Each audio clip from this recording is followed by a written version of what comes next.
Many in northeast Wisconsin in shock and mourning after a plane heading from Indianapolis to Green Bay crashes, killing 3 people who made an impact on our community. The small plane crashed in a field about 60 miles north of Indianapolis, again shortly after takeoff.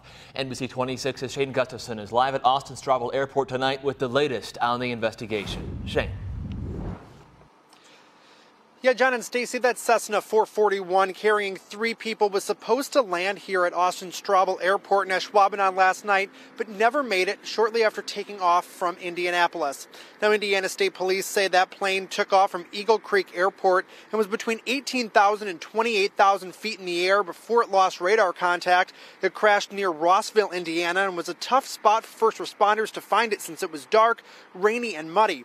Now, people in the area told our sister station RTV6 that the crash sounded like thunder, and at first police couldn't even find the plane. You know, we had rain here in Indiana the last couple of days, so it made it very tough to get out to the crash scene itself, but thankfully some of the neighbors and Department of Natural Resources were able to get some ATVs to allow officers to get out there. Now, the NTSB spent most of the day investigating out there in Indiana, but most of the, of course, that investigation will take quite some time to determine the cause of that crash. Now, air traffic control records and other flight records will be critical to that NTSB investigation. We're reporting live tonight at Austin Straubel Airport. Shane Gustafson, NBC 26. Shane, thank you. From what happened to who was affected, the family of those who died in the plane crash are mourning their losses tonight. Kewaunee County farmer and businessman John Pagel, along with his son-in-law Stephen Witz-Pollock, and the pilot Nathan Sari, died in that crash. Pagel's family released a statement today saying they are grieving the loss of their father, friend, and owner of Pagel's Ponderosa Dairy. NBC 26's Emily Byer is live at 6 with more on what they meant to the community. Emily.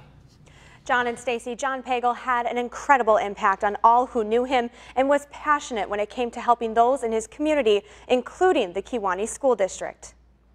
How do you sum up the man that he was? John Pagel was the president and founding member of Edge Dairy Farmer Cooperative and was greatly involved in farming groups that benefited local schools. And so a few years back, we were fortunate enough to be the school selected to have Jordy Nelson come for a visit.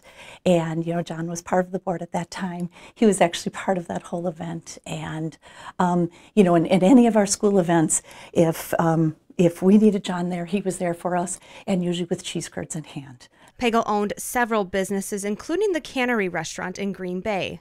He was an extremely motivating and inspiring person that showed us to share the love is how to live life, and he will be deeply missed by all of us. Those who worked side by side with him on his many projects say they cherished him as a friend and a visionary leader who worked to encourage agriculture. Our middle school students would go and again learn about everything that farming has to offer for students of our community. So just an amazing man.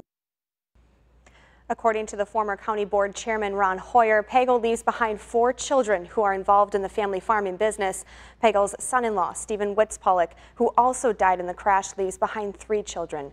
He's described as a hard worker with a huge heart. Tonight, we're also working to learn more about the pilot, Nathan Sari. Emily Byer, NBC 26. Thank you, Emily.